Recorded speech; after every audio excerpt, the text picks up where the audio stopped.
The council chamber floated in the void of space, a massive ring of metal and light that had witnessed 1,000 years of galactic politics. Today, it would witness something it had never seen before. Captain Ji-won Kim stood at the human delegation platform, her uniform pressed sharp, her face carved from stone. Behind her, Ambassador Hyun Park waited with his hands folded, his expression unreadable. The vote had just finished. 846 species had voted against humanity's request for military aid. Only one species had voted in favor: the humans themselves. Counselor Theximar, a towering reptilian creature with scales that shimmered like oil on water, spoke into the silence. His voice echoed through the translation devices worn by every representative. The council has spoken.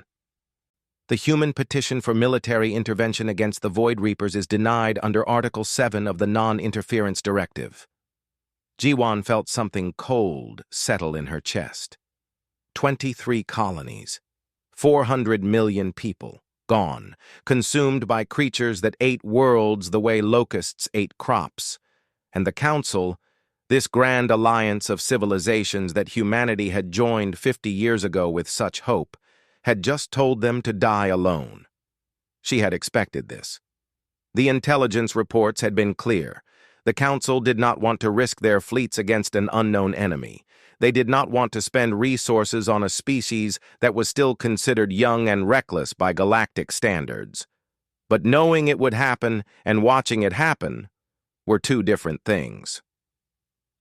"Captain Kim," Theximar said, his tone almost gentle. "We understand your frustration, but the Council must think of the greater good. We cannot risk destabilizing the entire galaxy for a regional conflict." Ji-won laughed. It was not a happy sound. Several council members shifted uncomfortably in their seats.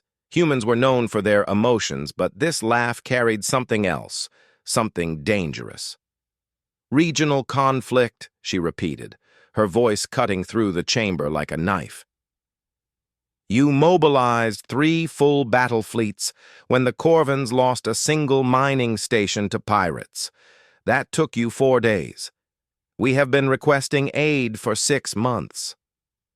"The situations are different," another counselor said, a floating jellyfish-like creature whose name Ji-won could never remember. "The Corvin situation threatened established trade routes." "And the Void Reapers threaten living beings," Ji-won shot back. "But I suppose trade routes matter more than lives, at least more than human lives." High Arbiter Velmoth raised one of his many arms. He was ancient, even by galactic standards, his species having reached the stars when Earth was still covered in ice. His word carried weight that could shift entire political currents. "Captain Kim, your words border on insult. The Council has always treated humanity fairly." Ji-won pulled a data tablet from her uniform pocket. She tapped it once, and holographic images filled the air above the chamber floor. Burning colonies, ships torn apart, children crying for parents who would never answer. The council members looked away, but she made sure the images stayed visible. "This is fair treatment?" she asked quietly. "When the Rethians faced a plague, you sent medical ships within hours. When the Dax civilization faced economic collapse, you provided loans and resources for a decade. But when humans face extinction, you hide behind laws and procedures." Ambassador Hyun finally stepped forward, placing a gentle hand on Ji-won's shoulder. She stepped aside, and the older diplomat took her place at the podium. His voice was softer than hers, but no less firm. "Honorable council members," he began. "Humanity joined this council in good faith. We shared our technology, our resources, our culture. We followed every rule, respected every tradition, and contributed to every joint effort. We believed in the promise of galactic unity. We believed that we were all truly in this together." He paused, letting his words sink in. "Today, you have shown us the truth. The Council is not a family. It is not an alliance of equals. It is a club for the old and powerful, and everyone else is simply allowed to visit. Murmurs rippled through the chamber. Several species began arguing among themselves. Theximar tried to restore order, but Hyun held up his hand. "We are not here to argue anymore," he said calmly. "We are here to inform you of our decision. Effective immediately, humanity withdraws from the Galactic Council. All treaties are void. All trade agreements are terminated. All joint military operations are concluded. We came to you as friends. We leave as strangers." The chamber exploded into chaos. Species shouted over each other. Translators struggled to keep up with the flood of voices. Through it all, Hyun Park walked to the center of the floor where the council seal was engraved into the metal. He reached up to his chest and unpinned the small badge that marked him as a council ambassador. It was a simple thing, no bigger than a coin, but it represented 50 years of human participation in galactic affairs. He placed it on the floor, right on the council seal.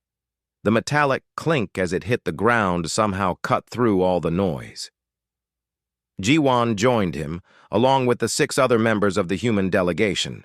One by one, they removed their badges and placed them next to Hyun's. Then, without another word, they turned and walked toward the exit. "You cannot do this!"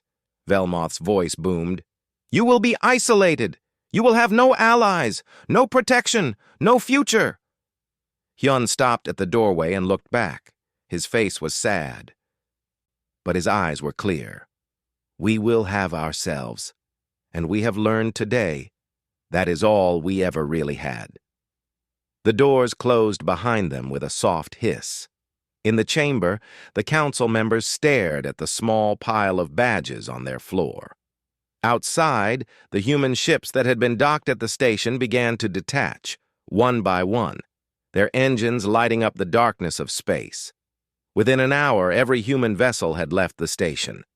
Within a day, galactic news networks were calling humanity emotional and impulsive. Within a week, comedians from a dozen species were making jokes about the dramatic human exit. But in the quiet offices where real decisions were made, a few wise leaders looked at the departing human ships and felt the first stirrings of concern. Humanity had never been a species that made empty threats. And something in the way they had left, so calm and so final, suggested that the galaxy had just made a very big mistake. 6 months passed in silence. The galaxy waited for humans to come crawling back, to admit they had made a mistake and needed the Council's protection after all. Instead, they got nothing.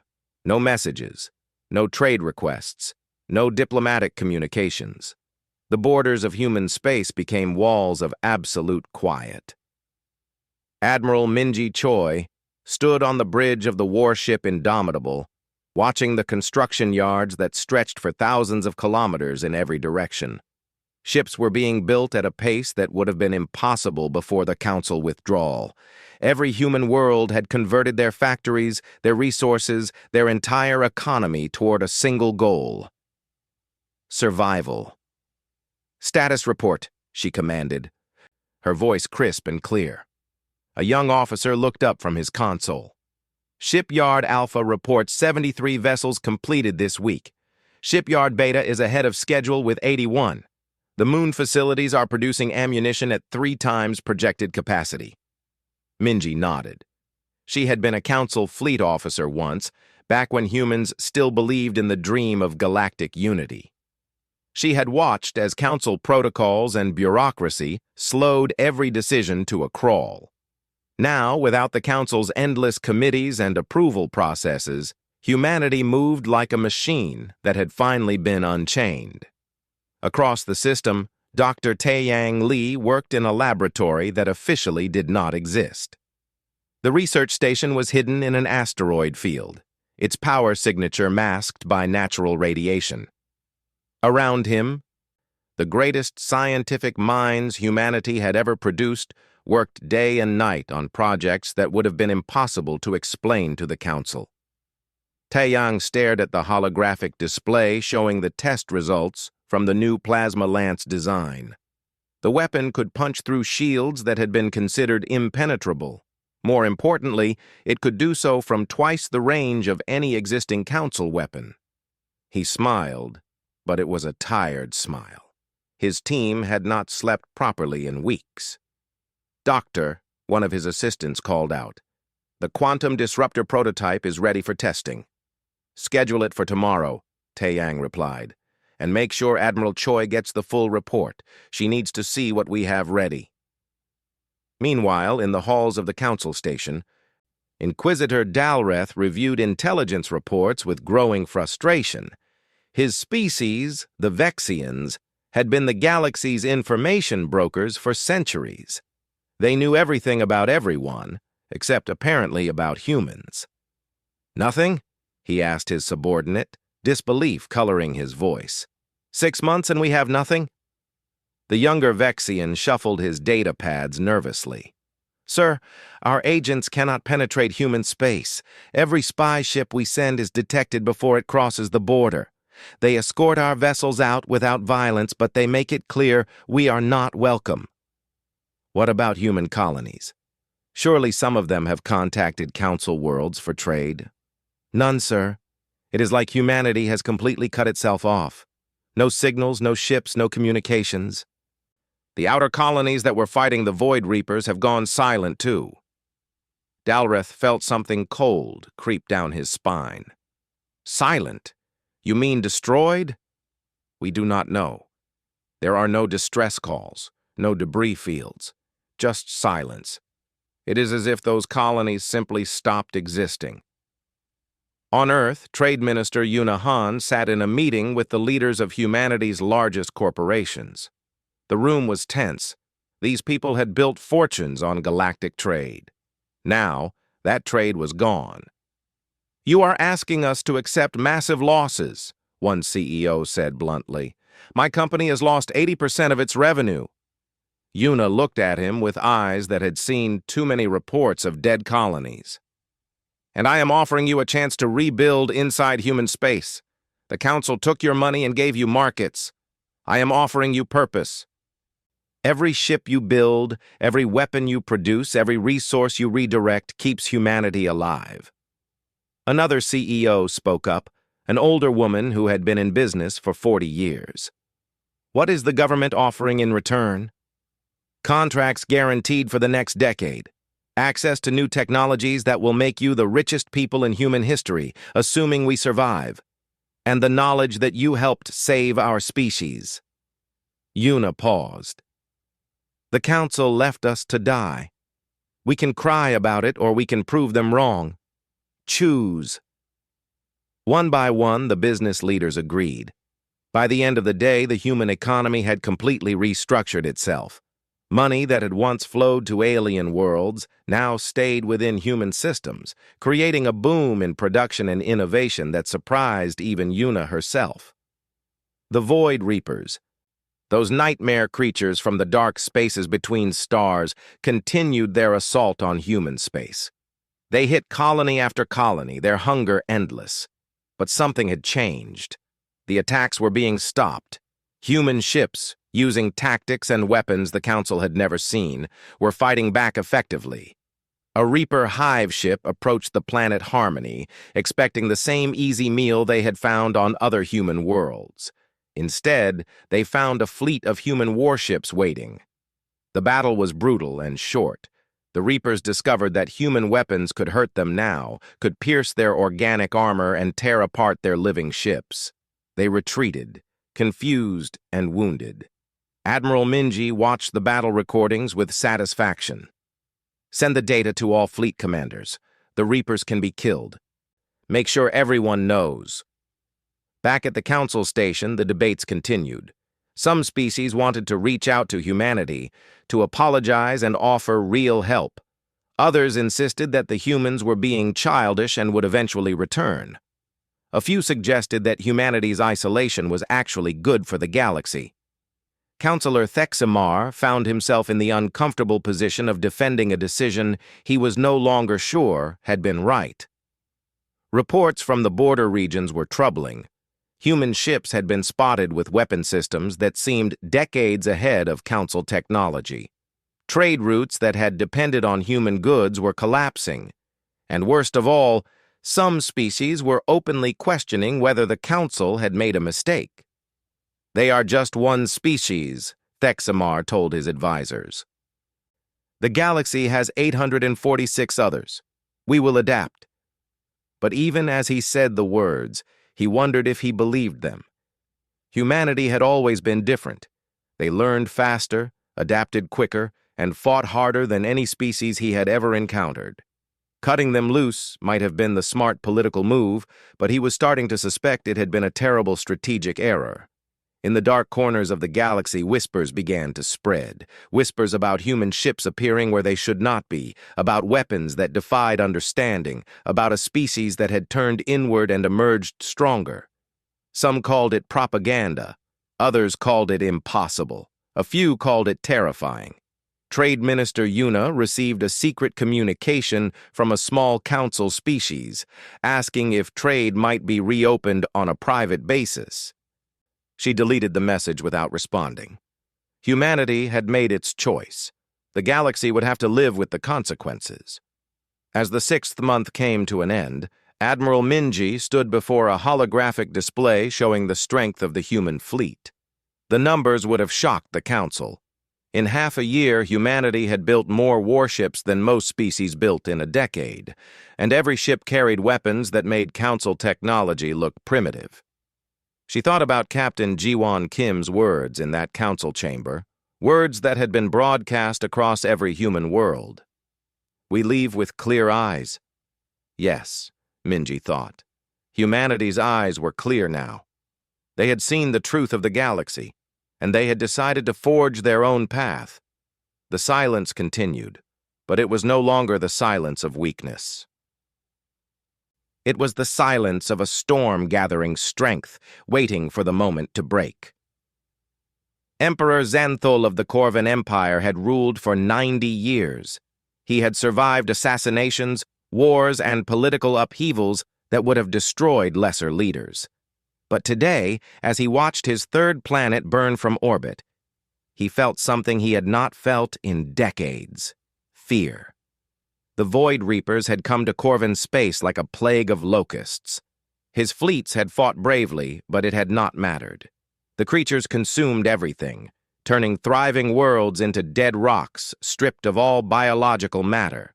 3 planets gone in 5 days, billions dead, and the Reapers were still coming. "Send another message to the Council," he ordered his communications officer. "Tell them we need immediate military assistance." The officer looked at him with hollow eyes. "Majesty, we have sent 17 messages. The Council is still debating the proper response." Xanthul slammed his fist against his throne. "Debating? My people are dying and they are debating?" He knew the answer, of course. The Council moved slowly. By the time they finished their debates and formed their committees and approved their budgets, the Corvan Empire would be nothing but a memory. 2 weeks passed. The debates at the Council continued. Councillor Thexamar argued for intervention, but the cost estimates were enormous. Other species worried about the Reapers spreading to their territory. Everyone had an opinion, but no one had a solution. On the 15th day, something impossible happened. The sensors at the Corvan Border Defense Station detected incoming ships, hundreds of them. The officer on duty nearly triggered the emergency protocols, thinking the Reapers had sent a new wave. Then the identification codes came through, and he froze. Human vessels. A massive fleet of human warships, dropping out of faster-than-light travel in perfect formation. General Bongsu Quan stood on the bridge of the battleship Retribution, studying the tactical display. The Void Reaper fleet was large, perhaps 200 organic ships clustered around the 4th Corvan planet, currently in the process of stripping it clean. The Reapers probably thought they had all the time in the world. They were wrong. "All ships," Bongsu's voice carried across the communication network, reaching every human vessel in the fleet. "Weapons free. Show them what happens when they threaten living beings." The human fleet struck like a hammer. Plasma lances reached out across the void, burning through Reaper bio-armor like paper.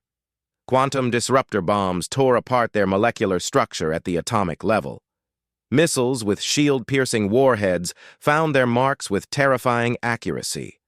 The Reapers tried to respond, but they had never faced weapons like these.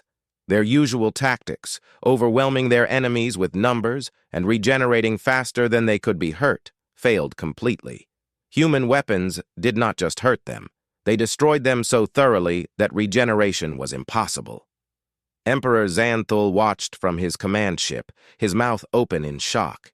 He had seen human combat before, back when they were part of the Council forces. This was nothing like that.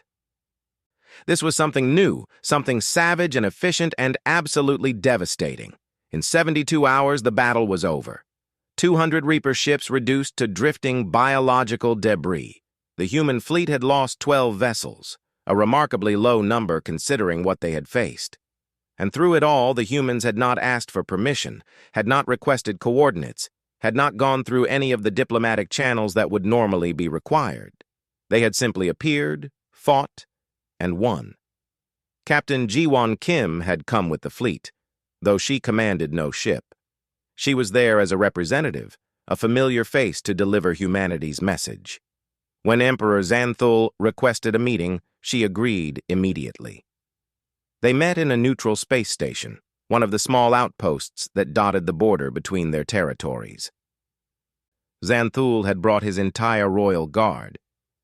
Jiwon came alone.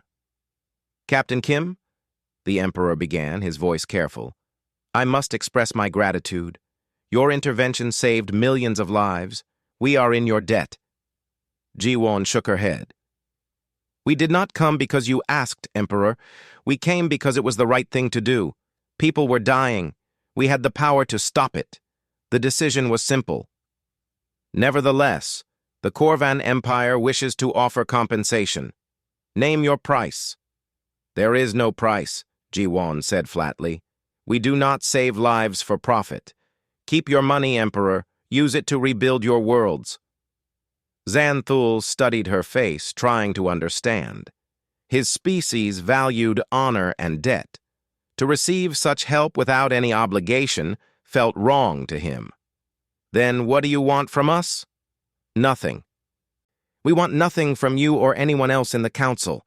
We help because we can, not because we expect payment." She turned to leave, then paused. "But perhaps you could do us one favor. Name it. Remember this moment. Remember that when your people were dying, the Council debated, and humanity acted." The message was delivered. Jiwon returned to her shuttle and departed, leaving the Emperor standing alone with his thoughts. Back at the Council station, the emergency session was in full chaos. News of the human intervention had spread like wildfire. Holographic recordings of the battle were being shown on every major network. The galaxy had watched humanity deploy weapons and tactics that seemed to belong in science fiction, not reality. "How is this possible?" High Arbiter Velmoth demanded. "Our intelligence said they were struggling against the Reapers. Now they crush them effortlessly?" Inquisitor Dalreth finally had information to share, though it made him uncomfortable. "It appears humanity has been developing new weapons systems in secret. Our analysts estimate they have leaped ahead by at least 50 years in military technology, in just 9 months. "Impossible," Counselor Thexamar said, but his voice lacked conviction. "Not impossible," Dalreth replied, "just very, very human. They respond to threats in ways we do not. They adapt faster than any species we have encountered." The Council immediately sent diplomatic messages to human space, requesting an explanation. They wanted to know why humans had intervened in Korvan space without permission. They wanted to discuss the implications of humanity possessing such advanced weapons. They wanted to schedule meetings and negotiations, and all the usual diplomatic procedures.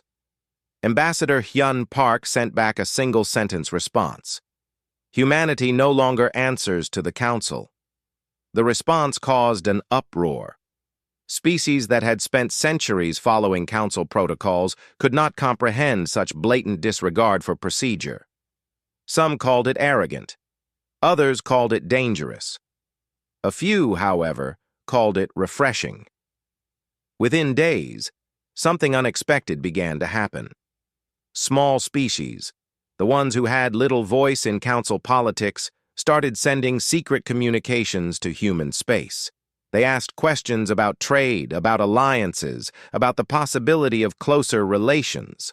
None of them wanted to leave the council openly, not yet, but they were clearly testing the waters. The galaxy had seen something it had not expected. Humanity was not weakened by isolation. It was stronger.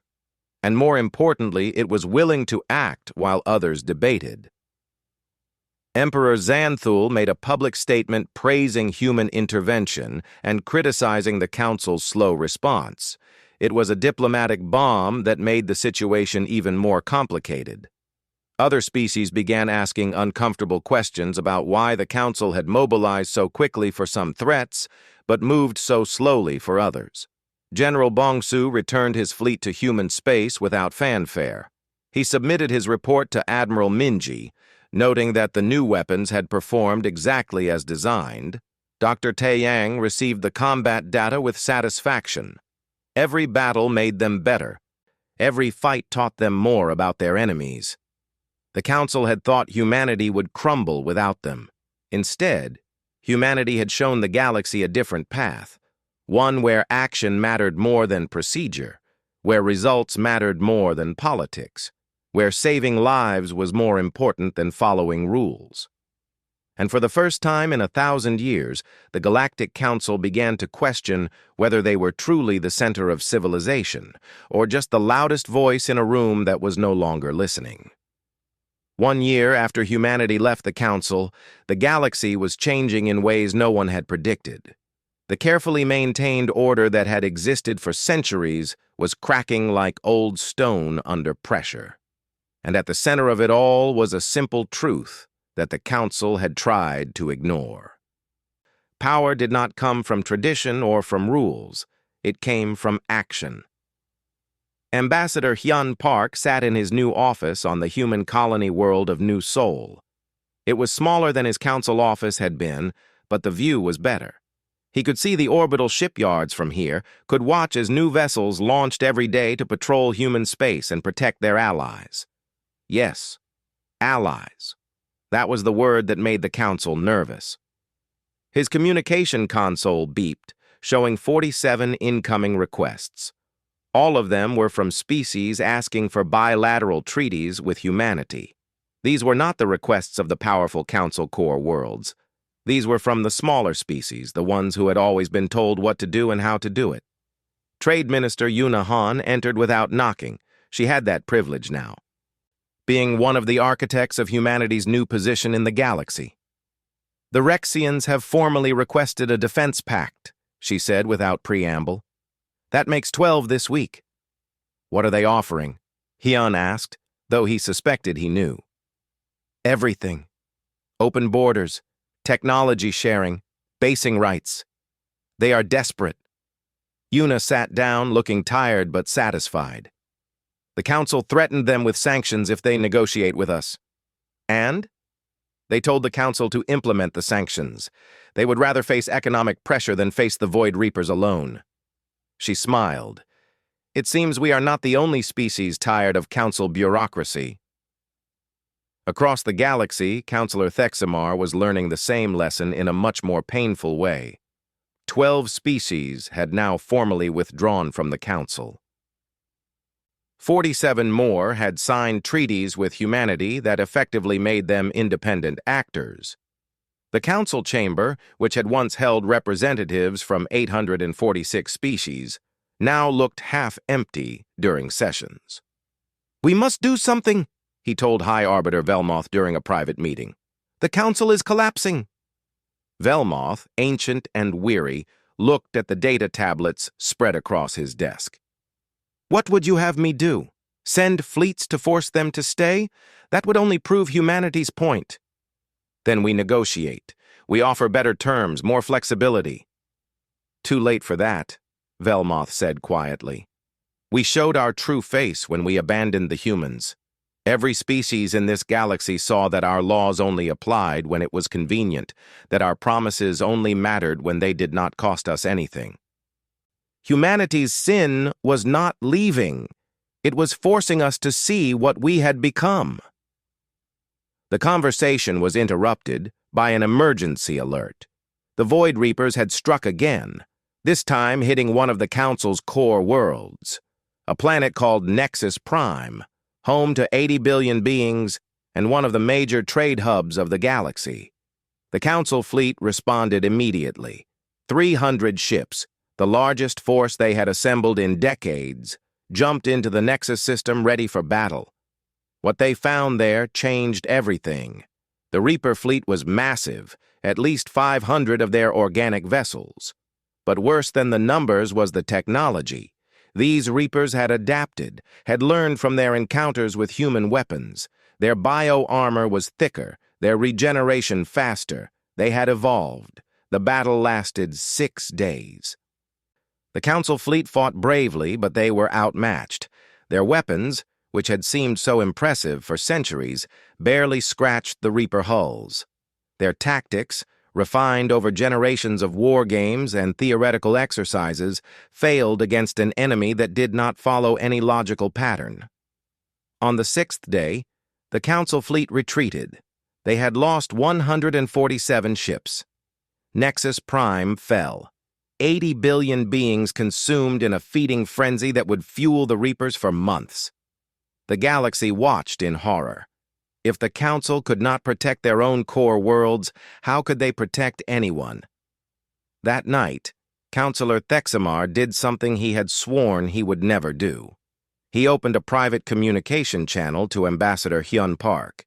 The human answered within seconds, his face appearing on the screen looking calm and unsurprised. "Counselor," Hyun said politely, "how may I help you?" Thexamar wanted to hate him for his composure, for his calmness in the face of galactic catastrophe. But he was too tired. "We need your help. The Reapers have taken Nexus Prime. Our fleet cannot stop them." "I saw the reports," Hyun replied. "Tragic. All those lives lost." "Will you help us?" The silence stretched for several seconds. Finally, Hyun spoke. "Send an official request, in writing. Admit that the Council cannot handle this threat alone. Ask for our assistance as equals, not as subjects asking their betters for help." "That is politically impossible," Thexamar said, though he knew it was a lie. "Then watch as more worlds burn," Hyun said simply. "The choice is yours, Counselor. Your pride or your people. You made us choose once.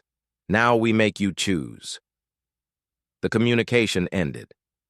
Thexamar sat in the darkness of his office, weighing options that all felt wrong.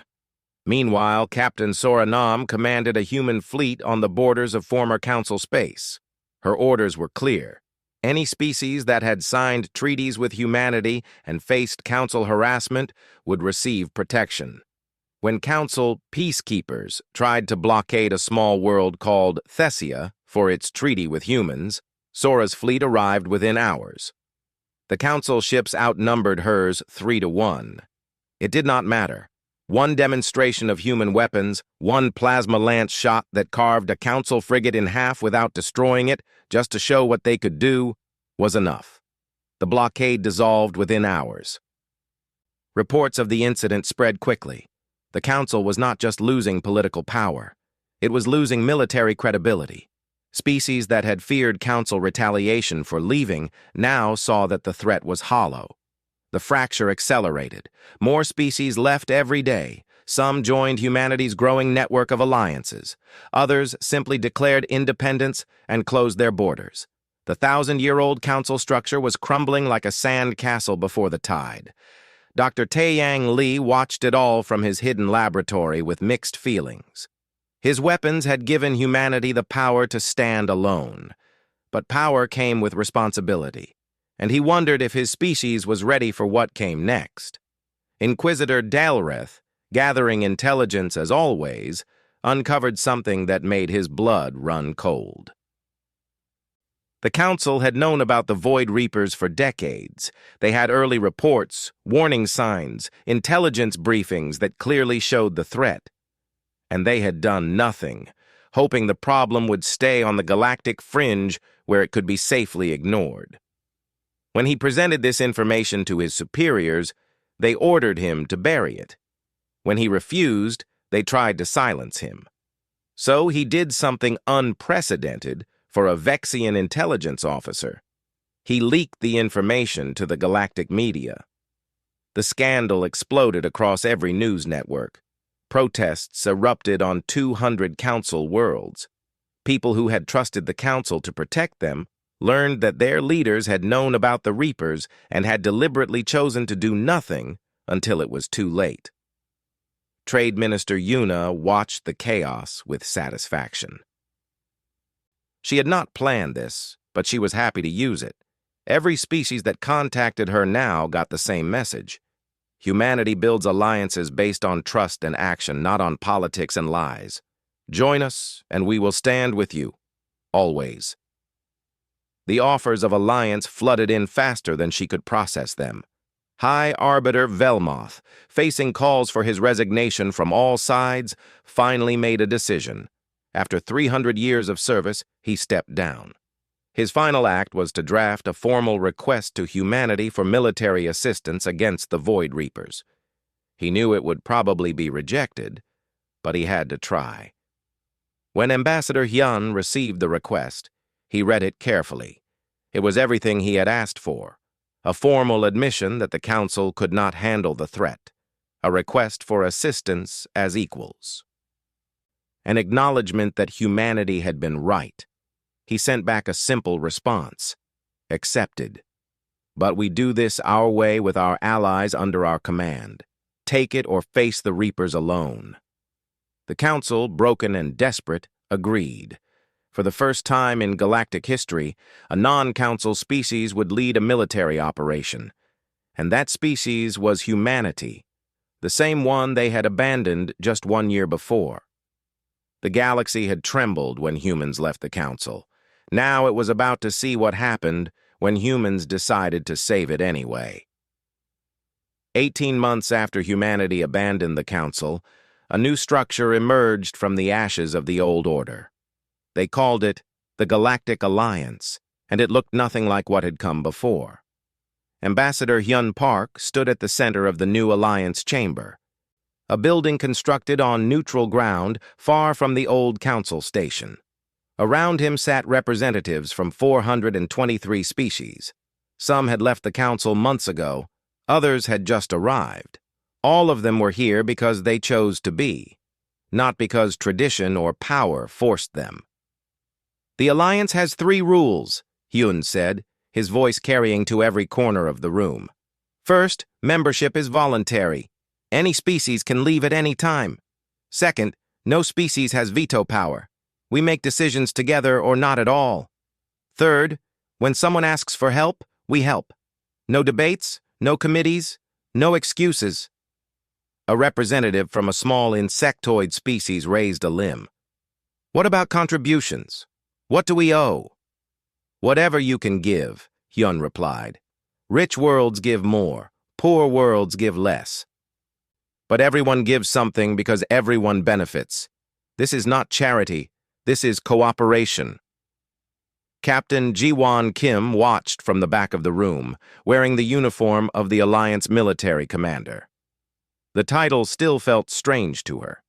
She had been a ship captain, then a delegation leader, and now she commanded the combined forces of hundreds of worlds. The responsibility was crushing, but she carried it because someone had to. Her immediate concern was the Void Reapers. Dr. Tae-yang had finally located their homeworld, hidden in a region of space so dark and empty that most species had never bothered to explore it. The fleet he had assembled was the largest military force in galactic history. 200,000 ships from 150 different species, all coordinated under human command. Admiral Minji Choi ran the tactical planning. She stood in the war room, surrounded by holographic displays showing troop positions, supply lines, and battle simulations. The logistics alone would have made most military commanders weep. Coordinating so many different species, each with their own languages and cultures and fighting styles, should have been impossible. But humanity had learned something important over the past year. They did not need everyone to fight like humans. They just needed everyone to trust the plan. And after watching humans save the Corvan Empire, protect Alliance members from Council harassment, and consistently do what they promised they would do, trust was something they had earned. The fleet assembled at the edge of known space. It was a sight that would be remembered for generations. Thousands of ships from hundreds of worlds, all flying side by side under a banner that represented cooperation rather than domination. Former High Arbiter Velmoth was there too, serving as an advisor to the Alliance. His resignation from the Council had been followed by a public apology to humanity that had shocked the galaxy. Now, in his remaining years, he sought to help build something better than what he had left behind. "Are you certain about this attack?" he asked Ji-Won as they reviewed the battle plans together. "No," she admitted. "But the Reapers will not stop on their own. We either take the fight to them or watch as they consume the galaxy world by world." "I hope you understand," Velmoth said quietly, "that many in the Council still see humanity as upstarts and rebels. Even if you win this battle, they will never fully accept what you have built here." Ji-Won smiled without humor. "We did not build this for them. We built it for everyone else." The Council still existed, though it was a shadow of its former self. 89 species remained, mostly the old core worlds that had benefited most from the previous system. They had petitioned to join the Alliance, but on their own terms, keeping their special privileges and status. Ambassador Hyun had given them a simple response: "Join as equals or do not join at all. We do not need your permission to exist anymore." The fleet jumped into the dark space where the Reapers had made their home. What they found there was worse than anyone had imagined. The Reaper homeworld was not a planet. It was a massive organic structure, millions of kilometers across, that fed on stellar radiation and processed it into biological matter. Around it, thousands of Reaper vessels waited like antibodies protecting a living organism. The battle began at dawn on 100 different ships. Admiral Minji had split the fleet into strike groups, each one tasked with destroying a different part of the Reaper network. The Reapers fought back with the fury of a cornered animal, but they had never faced coordination on this scale. Human plasma lances opened holes in their defenses. Corvan kinetic weapons pulverized their bioarmor. The small Rexian fighters, quick and agile, struck at weak points that larger ships could not reach. Every species contributed what they were best at, and together they became something greater than the sum of their parts. The battle lasted 3 weeks. Ships were lost. People died. But slowly, inevitably, the Reaper defenses crumbled. When the final strike force reached the core of the homeworld structure and deployed Dr. Taiyang's specially designed weapons, the entire thing began to collapse. The Reapers had no central command, no leadership. They were a hive, and the hive was dying. In the wreckage, human intelligence teams found something unexpected, data recordings showing that the Reapers had not been mindless monsters. They had been fleeing from something else, something worse, in the darkest parts of space. The Reapers had been refugees, in their own terrible way, and their feeding frenzy had been driven by desperation. The discovery troubled Ji-Won. She had commanded the destruction of an entire species, and learning that they had been running from something made her wonder what would come next. But that was a problem for another day. Today, the galaxy was safe. The fleet returned to a hero's welcome. Every world in the Alliance celebrated. Even some Council worlds, despite their official disapproval, threw parades. The name on everyone's lips was humanity, the species that had been abandoned and had responded by saving everyone anyway. Captain Jiwon Kim stood with Ambassador Hyun Park in the New Alliance chambers, watching as representatives from dozens of species gave speeches praising the victory. Former High Arbiter Velmoth spoke last, his voice heavy with emotion. "I must confess something to this body," he said. "When humanity left the Council, I thought them foolish. I believed they would fail, would come crawling back begging for forgiveness. I was wrong." He paused, looking directly at the human delegation. Humanity did not abandon civilization. They saved it. They showed us that strength without compassion is tyranny, that rules without justice are chains, and that tradition without adaptation is death. The chamber erupted in applause. Even the few council representatives who had come to observe seemed moved. Afterward, Jiwon and Hyun stood on a balcony overlooking the Alliance headquarters. Ships from hundreds of worlds moved through the space lanes, peaceful and purposeful. "We did it," Jiwon said quietly. "We actually did it." Hyun nodded, but his expression was thoughtful. "We built something better. But can we keep it? The Alliance is held together by trust and goodwill. What happens when we face a problem that does not have a military solution?" "We will figure it out," Jiwon replied. "The same way we figured everything else out, together." The next day, the old council formally dissolved. Its remaining members petitioned to join the Alliance, and this time they did so as equals, accepting the same terms as everyone else. The age of council dominance was over. The age of cooperation had begun. Trade Minister Yuna Han oversaw the integration of council economies into the Alliance framework. It was complex work, but she approached it with the same efficiency she had shown in restructuring human trade. Within months, the galactic economy was stronger than it had ever been under council rule.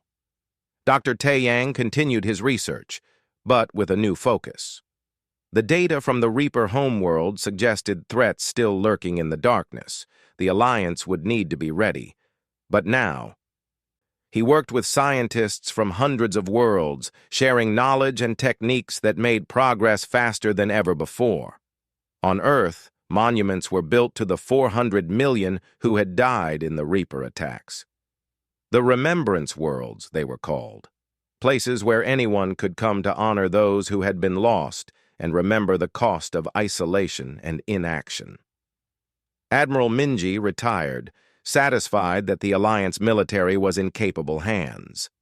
She wrote a book about the war against the Reapers, but the final chapter was not about weapons or tactics. It was about trust, about how belief in each other had been the real key to victory. Years later, historians would look back on this period as the Great Turning, the moment when the galaxy changed course. They would study how humanity, abandoned and alone, had responded not with revenge, but with example. How they had built something new, not to dominate others, but to stand with them. Captain Jiwon Kim and Ambassador Hyun Park, both older now and ready to step back from the spotlight, sat together one last time in the Alliance chambers. "Do you think they will remember why we did this?" Jiwon asked. "Some will forget," Hyun admitted. "But the Alliance will endure. Not because we built it to last, but because we built it to serve. As long as it serves the people, they will keep it alive." The sun set on the Alliance headquarters, casting long shadows across the plaza where representatives from 1,000 worlds walked side by side.